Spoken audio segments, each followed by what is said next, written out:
জিন্দিগির বন্ধু, সব সফরে আপনি আমাকে নিয়ে যাইতেন।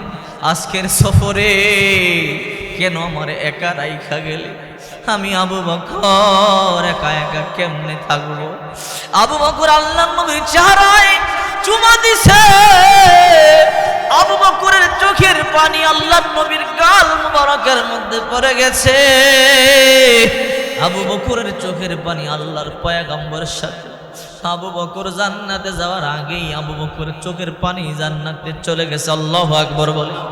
কিতাবের মধ্যে আসছে সিদ্দিক আকবর আল্লাহর নবীর ইন্তেকালের পরে যেই ঘরের মধ্যে ঘুমাইতো, মাঝে মাঝে আহ বলে বলে একটা হাস আসতো, নবী নাই কার কাছে যাব? এই যে আহ করে সিদ্দিক আকবর চোখের পানি ছেড়ে ছেড়ে কান্না করেছে। আবু বকরের কলিজাটা পুড়িয়া গেছে। আবু বকরের কলিজা পোড়া বাতাসে আবু বকরের ঘরের সামিয়ানা পুড়ে গেছে। এই জন্য আপনার আমার নবী, রহমতের নবী, রহমাতুল লিল আলামিন, নবীর মুহাব্বতে যে এক ফোঁটা চোখের পানি ছেড়ে কান্না করেছেন, খোদার কসম করে বলি কিয়ামতের ময়দানে এই এক ফোঁটা চোখের পানি আপনার নাজাতের উসিলা হয়ে যাবে। আল্লাহু আকবার বলে। এই জন্য আমার নবী বলে, ওগো আল্লাহর হাবিব, আল্লাহ তাআলা আপনার জন্য সালাম পাঠাইছে। আর আল্লাহ তাআলা বলে দিয়েছে, ওগো নবী আপনি কেমন আছেন? ব্যথা, প্রচন্ড জ্বর। জিবরাইল পয়গম্বরের কপালে হাত দিয়া আল্লাহর নবীর জন্য জিবরাইল দোয়া করলেন। তারপরে জিবরাইল চলে গেল। ইন্তেকালের 2 দিন পূর্বে আবার জিবরাইল আগমন।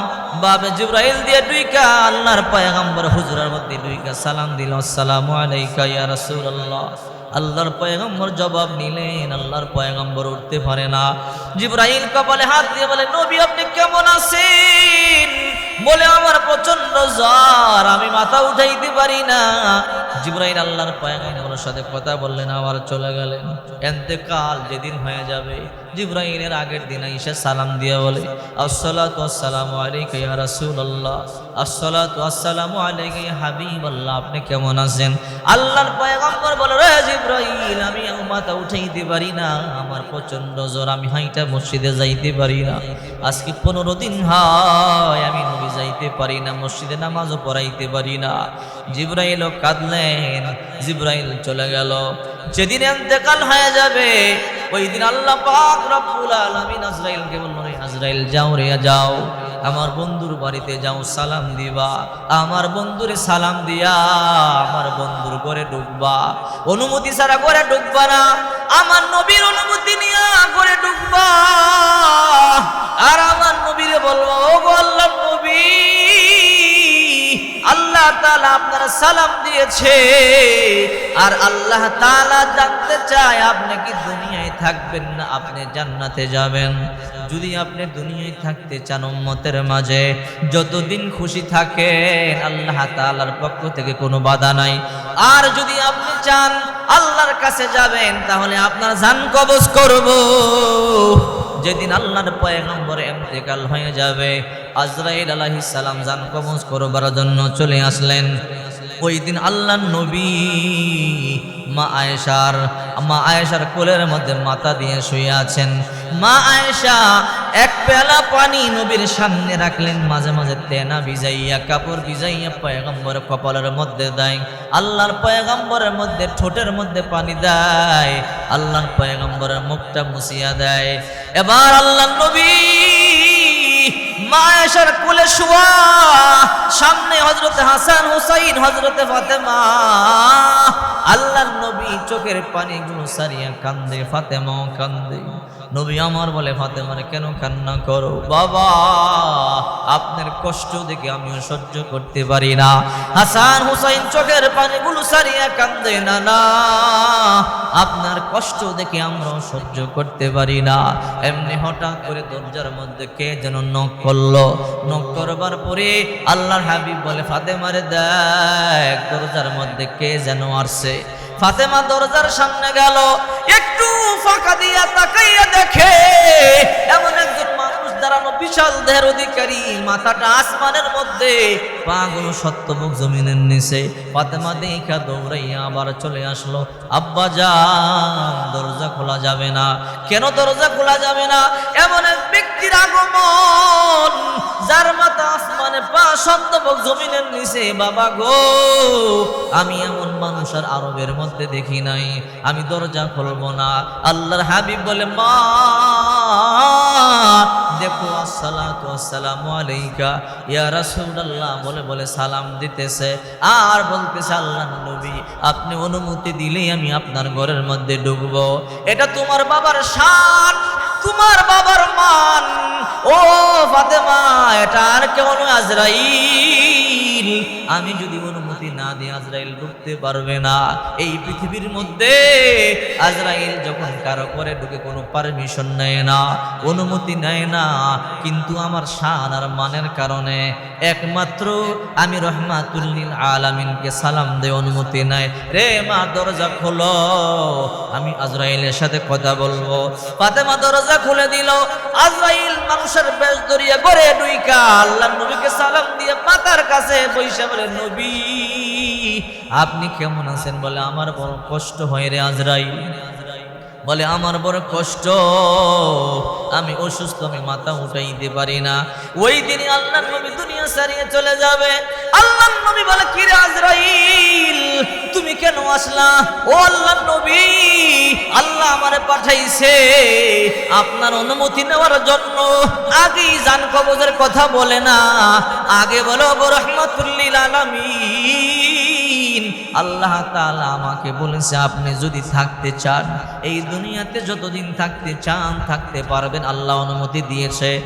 আর যদি আপনি চান আল্লাহর কাছে যাবেন, তাহলে আপনার জান কবজ করা হবে। আল্লাহর নবী বলে, আজরাইল আমি এখন তোমার সাথে কোনো কথা বলবো না, যাবো কি যাব না সেই কথা কিছুই বলবো না, কিছুক্ষণ অপেক্ষা করো। আমার ভাই জিবরাইল আসবার পর আমি তার সাথে কথা বলবো, কথা বলবার পরে তোমাকে আমি সিদ্ধান্ত দিব, তুমি অপেক্ষা করো। কিছুক্ষণ পরে জিবরাইল বিশ্বনবীর কাছে চলে আসলো, সালাম দেয়, আসসালাতু আসসালামু আলাইকা ইয়া রাসূলুল্লাহ, আসসালাতু আসসালামু আলাইকা ইয়া হাবিবাল্লাহ। ও আল্লাহর নবী আপনি কেমন আছেন? বলে, ও জিবরাইল আমার বড় কষ্ট হয়, আজকে 15 দিন পর্যন্ত মাথা উঠাইতে পারি না, প্রচন্ড জ্বর, প্রচন্ড ব্যথা। এবার আল্লাহর পয়গম্বর বলে, কি গো আল্লাহর জিবরাইল তুমি, আজরাইল কেন আমার কাছে আসলো? আবার জিবরাইল বলে, আল্লাহর নবী আজরাইল আইসা কি বলছে?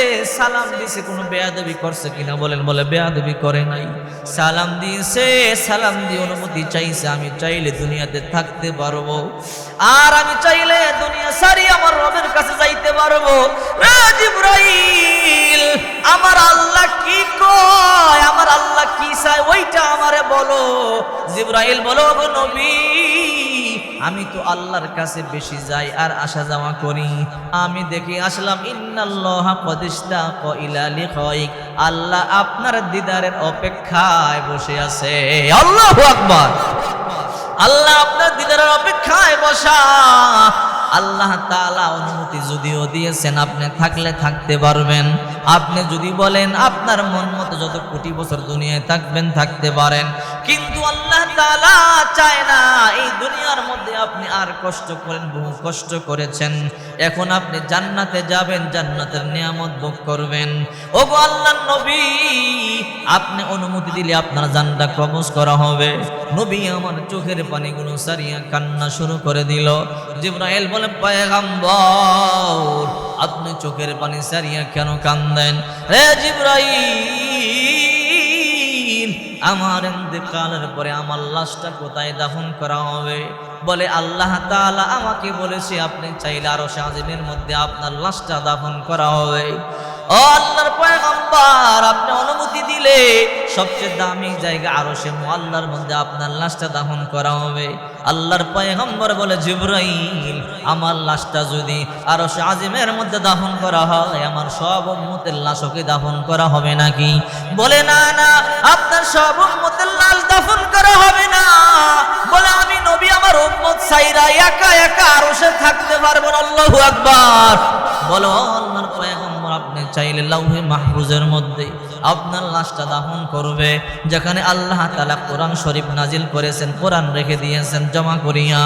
আল্লাহর পয়গম্বর বলে, রে জিবরাইল, লাউহে মাহফুজের মধ্যে আমার লাশ দাফন করলে কি আমার উম্মতের লাশও দাফন করা হবে? না গো নবী, না, আপনার উম্মতের লাশ দাফন করা হবে না। বলে যে লাউহে মাহফুজে কোরআন শরীফ আছে দেখার বিষয় নয়, যে লাউহে মাহফুজে আমার উম্মত থাকবে না, ওই লাউহে মাহফুজে আমি নবীও থাকবো না। আল্লাহু আকবার। ও আল্লাহর নবী, আপনি চাইলে সিদরাতুল মুনতাহা, সাত আসমানের উপরে সুরক্ষিত জায়গা, সেখানে আপনার লাশটা দাফন করা হবে। আল্লাহর পয়গম্বর বলে, ও জিবরাইল, আমার লাশ সিদরাতুল মুনতাহায় দাফন করলে আমার উম্মতের লাশও কি দাফন করা হবে? বলে, না না, আপনার উম্মতের লাশ দাফন করা হবে না। যেই সিদরাতুল মুনতাহায় আমি থাকলে আমার উম্মত থাকবে না, সেখানে আমি থাকতে চাই না। রে জিবরাইল, আমার উম্মতের লাশ কোথায় দাফন করা হবে? বলে, আপনার উম্মতের লাশ জমিনের মধ্যেই দাফন করা হবে। বলে, সারা জনম যে উম্মতের জন্য দুনিয়ার জমিনে কাটাইয়া দিলাম, যে জমিনে উম্মতি উম্মতি বলে কেঁদেছি, ওই উম্মত ছাইরা আমি আর জান্নাতে গিয়েও শান্তি পাবো না। আমার যে উম্মত দুনিয়ায় থাকবে, ওই দুনিয়ার মধ্যে আমি নবীও থাকবো। আল্লাহু আকবার। হে জিবরাইল, আমিও দুনিয়ায় থাকবো, আমিও দুনিয়ার জমিনেই থাকবো। আল্লাহ তাআলা বলে, রে জিবরাইল, আমার বন্ধু যা বলে তাই তুমি মানিয়ে নাও। আল্লাহ তাআলা বলে, তবে একটা কথা, আমার বন্ধু যেই জায়গাটার মধ্যে থাকবে, ওই জায়গাটার মাটিটা জান্নাত থেকে আনিয়া জান্নাতের মাটি দ্বারা পরিপূর্ণ করিয়া দাও। এই জন্য আপনার আমার নবী বলে, মা বাইনা বাইতি ওয়া মিম্বারি রাউযাতুম মির রিয়াজিল জান্নাহ, আমার ঘর আর আমার রওজা শরীফটা হলো জান্নাতের বাগান। সুবহানাল্লাহ বলেন। এই জায়গার মধ্যে যদি কোন হাজি হজ করবার জন্য যায়, যদি কোন হাজি উমরা করবার জন্য যায়, রিয়াজুল জান্নার মধ্যে কদম বাড়াইয়া যদি 2 রাকাত নফল নামাজ আদায় করে, ওই ব্যক্তির কদম সেজদা সরাসরি জান্নাতের মধ্যে পড়ে যায়। আল্লাহু আকবার বলেন। আপনার আমার নবী আপনার জন্য আরশে আজিমে যায় না, আপনার আমার নবী আপনার জন্য লাউহে মাহফুজে ঘুমায় না, আপনার আমার নবী আপনার জন্য আমার জন্য সিদরাতুল মুনতাহায় ঘুমায় না, আপনার আমার নবী আপনার জন্য আমার জন্য দুনিয়ার মাটির মধ্যে ঘুমাইলো। এবার কিছুক্ষণ পরে আল্লাহর পয়গম্বর হাসিয়ে দিল, আল্লাহ তাআলা দোয়া কবুল করলেন, মঞ্জুর করলেন। এরপরে আবার আপনার আমার নবী চোখের পানিগুলো সারিয়ে কান্না শুরু করে দিল। জিবরাইল বলে, ও আল্লাহর হাবিব, আবার কেন কান্না করেন? বুঝি একমাত্র কলিজা টুকরা কন্যা ফাতেমার নায়িকা চলিয়া যাবেন, এই জন্য বুঝি আপনার বড় মায়া লাগে, কষ্ট লাগে, কান্না করেন। না রে জিবরাইল, না, আমি আমার ফাতেমার জন্য কান্না করি না। হাসান হুসাইনের জন্য কি কাঁদেন? বলে, না, তাদের জন্য কান্না করি না। কেন কান্না করেন? ও জিবরাইল, আমার আল্লাহ তাআলা কোরআনে পাকের মধ্যে ওয়াদা দিয়েছে, যতদিন দুনিয়ার মধ্যে আমি থাকবো আযাব গজব দিবে না। যেই জায়গার মধ্যে আমি থাকবো সেই জায়গার মধ্যে আযাব গজব দিবে না। এখন আমি যদি চলিয়া যাই, আমার উম্মতের কে দেখাশোনা করবে? আমার উম্মতের বিপদের মধ্যে কে সাহায্য করবে? আমার আল্লাহরে বলো, আমার আল্লাহ যদি জিম্মাদারি নেয় আমার উম্মতের, এরপরে জান কবজ করবার জন্য অনুমতি দিব। কিছুক্ষণ পরে জিবরাইল আইসা বলে, ও আল্লাহর নবী, আল্লাহ তাআলা বলেছে আমার নবীরে কান্না করতে নিষেধ করো। আমার নবীর উম্মতের জিম্মাদারি আমি আল্লাহ তাআলা নিয়ে নিলাম, আমার নবীর উম্মতের জিম্মাদারি আমি আল্লাহ নিয়েছি। আমার নবীর উম্মতদেরকে আমি আল্লাহ তাআলা রহমত দিয়া পরিপূর্ণ করে দিব। এবার আল্লাহর পয়গম্বর বলে, রে আজরাইল, জান কবজ করো। রে আজরাইল, আমার এমনি বড় কষ্ট, বেশি কষ্ট দিও না। জিবরাইল বলে, ও আজরাইল, সাবধান, বেয়াদবি করিও না। আল্লাহর পয়গম্বরের জানটা সবচেয়ে আসানের সাথে কবজ করবা। আজরাইল বলে, রে জিবরাইল ভাই, আল্লাহ তাআলা আমাকে অর্ডার করেছে, সাবধান, আমার নবীর কষ্ট দিয়ে জান কবজ করবি না। আমার নবীর জানটা সবচেয়ে হালকা, সবচেয়ে আসানের সাথে কবজ করবি। আল্লাহর পয়গম্বর শুনো, আজরাইল মুখের মধ্যে মধ্যে হাত দিয়েছে। আল্লাহর নবী বলে, রে আজরাইল, আমি না বলেছি আমার জানটা সবচেয়ে নরমালি আসানের সাথে কবজ করবা? বলে, ওগো আল্লাহর নবী, আল্লাহর কসম করে বলি, আপনার সাথে বেয়াদবি করলে আল্লাহ তাআলা সহ্য করতে পারবে না। আমি আপনার জানটা সবচেয়ে আসানের সাথে কবজ করতেছি। বলে, রে আজরাইল, তারপরও মনে হয় উহুদ পাহাড়টা আমার মুখে চাপাইয়া দিছো। রে আজরাইল, এত কষ্ট আমার উম্মত কেমনে সহ্য করবি? আমার উম্মত মৃত্যুর কষ্ট সহ্য করতে পারবে না। জিবরাইল বলে, আজরাইল থামো, আমার নবীর কথাটা শুনিয়া লই। আমার নবী কি বলতে চায়? আল্লাহ নবী কয়, আজরাইল, আমি নবীর বুকের মধ্যে এত আসানের সাথে জান কবজ করো, তারপর মনে হয় উহুদ পাহাড়টা চাপাইয়া দিছ। এমন কষ্ট দিয়ে আমার উম্মতের জান কবজ করলে আমার উম্মত সহ্য করতে পারবে না। রে আজরাইল, আমার সব উম্মতের জান কবজের কষ্ট আমার বুকে চাপাইয়া দে। আমি নবী কষ্ট সহ্য করে নিব, আমার উম্মত কষ্ট সহ্য করতে পারবে না। আল্লাহ নবী কান্দে, ওই সময়ের কান্না আল্লাহ সহ্য করে না। আল্লাহ তাআলা ডাক দিয়ে বলে, ও নবী আমার, জান জান, আপনি কান্না বন্ধ করেন, আপনি এই সময় কাঁদবেন, আমি আল্লাহ সহ্য করতে পারি না। নবী গো, আমি আল্লাহ ওয়াদা দিলাম, আপনার উম্মতের জান, নেককার উম্মতের জান আমি আল্লাহ একটু আসানের সাথে কবজ করাবো।